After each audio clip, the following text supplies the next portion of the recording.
Des experts en divorce affirment que Melinda Gates veut modifier les termes de l'héritage de ses 3 enfants. Des indices concernant son intention seraient présents dans la demande de divorce. Une situation qui vient contredire la déclaration de Bill Gates qui dit qu'il ne laisserait que 10 millions de dollars à chacun de ses enfants. Lors de la demande de divorce, Melinda a pris une mesure assez inhabituelle. En effet, elle a nommé des avocats spécialisés dans les fiducies et les successions en tant que représentants dans sa demande.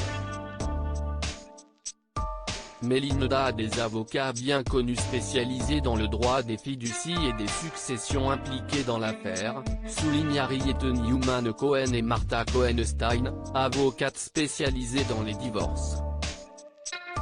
Il est très inhabituel que les noms des avocats spécialisés dans le droit des fiducies et des successions figurent dans une demande de divorce, ajoute-t-elle.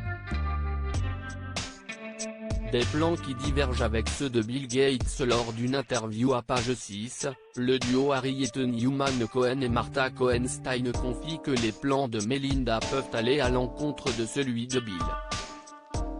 Rappelons que ce duo n'est pas impliqué dans le divorce des Gates. Bill avait déclaré que ses enfants ne recevraient qu'une infime partie de son immense fortune.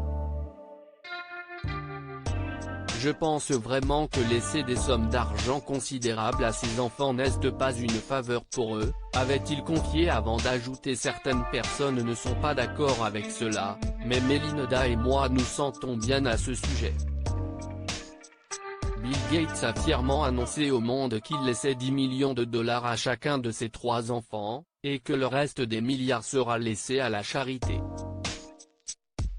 Maintenant que Melinda a le contrôle, peut-être qu'elle voulait laisser plus à ses enfants que 10 millions de dollars chacun.